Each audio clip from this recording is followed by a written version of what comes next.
What is going on, followers? It is your boy TKD123 aka Kevin here, and as of Monday I uploaded a video here on the channel that was essentially just a loot box video describing my thoughts on loot boxes and some changes that a representative of Hawaii wanted to implement in the form of bills. Mainly House Bill 2727, which was set out to label the actual box of games to depict if the game has loot boxes, as well as displaying the probability of getting a rare item in game, similar to a system that is already in place in China. As well as the other House Bill, which was House Bill 2686, which was going to limit the sale of games that had loot boxes to those over 21. And so I didn't really feel like this would solve anything. I go on a whole spiel, a whole, type of rant thing on the video in question, so definitely go check out that video after this one. But here today we have some breaking news that is somewhat of a kind of successor story to what we talked about here on this one. So something that I didn't talk about in the video, which I wish I kind of did at this point, which I saw, but I just felt like, I just didn't include it for some reason. But it was early February where, some senators, went to the ESRB and essentially said, listen, you need to clean up your act or we will do it for you. Obviously not in those exact verbatim words, but essentially they were asked to kind of re-examine loot boxes and how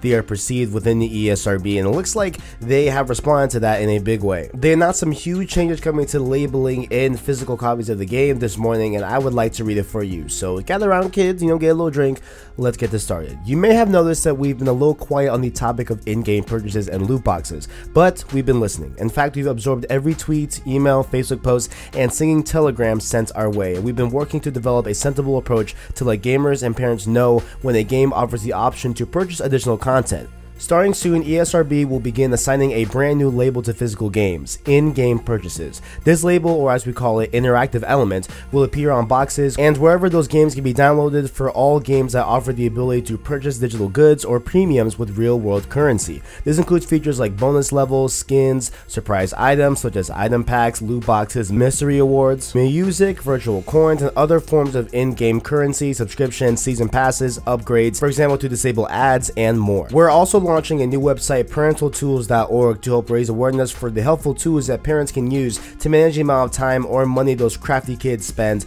playing games. This is the first step of many. We'll continue to discuss how to further enhance our rating system with publishers, developers, gamers, and especially parents, and we'll continue to make adjustments as the need arises. Thank you all for your patience on this and your love for the games we rate. So there it is. The ESRB will now be putting a label that says in-game purchases for all retail games, all digital download games and everything and stuff like that, in the same section where you see strong language, etc., all that good stuff. Now I feel, yes, this is a great step forward. However, what they are looping in to in-game purchases is just gonna have this label be everywhere and not really separate it from the more egregious loot boxes that we all have issues with. So for example, on technicality, Horizon Zero Dawn would have this, even though they just had the Frozen Wilds DLC. That was the absolutely great, immaculate DLC from what I've heard.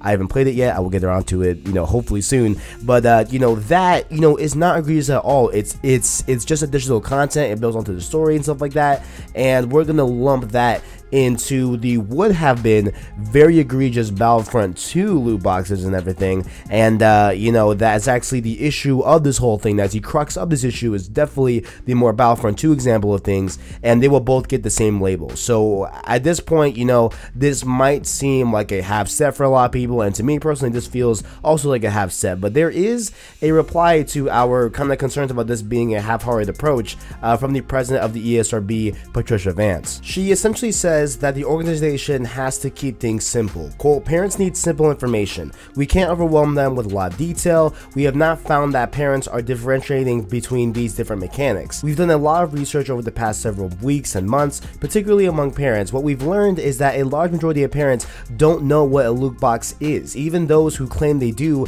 don't really understand what a loot box is. So it's very important for us to not harp on loot boxes per se, to make sure that we're capturing loot boxes but also other in-game transactions. While I totally understand the want to make sure that parents aren't, overwhelmed with a bunch of details and everything and have a simple labeling system, I totally understand that. But what it's doing is I feel like it's going to start hurting these games that don't have anything that is egregious in terms of microtransactions or loot boxes. Games that don't have any egregious loot boxes and just have standard practice DLC that's welcomed by the community and everything will be labeled in the same manner as those that that do not necessarily play nice with loot boxes. So I feel like this is definitely going to be causing some issues, I feel, in the future with hurting those games that are doing nothing wrong. But I do like how the ESRB is trying to combat the ignorance against loot boxes with parents by launching that website to help spread awareness on how to manage, kids and how much time they spend or how much money they spend on video games and everything. And just a quick glance at the website, it shows a lot of ways how users and parents can somewhat, manage the parental controls on certain consoles like the Switch,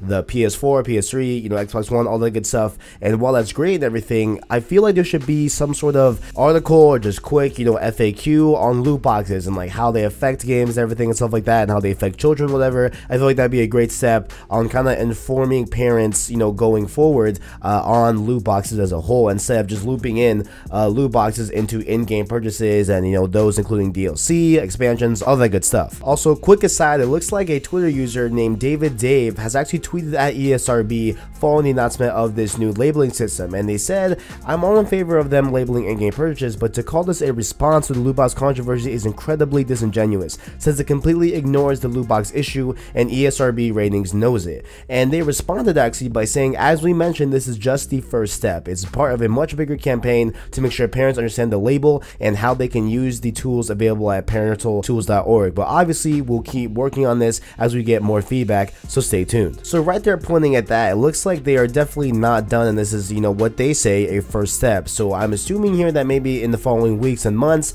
they refine the labeling system and maybe make them more specific in the future that clearly lays out, hey, this game has loot boxes versus this game just has in-game purchases. But followers, that is my time here on this video. Let me know what you guys think down below. Do you guys think that this is a great step moving forward for ESRB and labeling and everything? Do you think that it'll hurt games in the future that aren't doing anything wrong? Let me know down in those comments below, and make sure also while you're down there to check out our description where you can find our Instagram and Twitter. Make sure to follow us on there and keep up on all things PlayStation. And if you enjoyed the video, make sure to leave a like on the video and support the channel. We really do appreciate all the support and feedback you guys give us every day. Thank you all for watching, and as always, keep on following.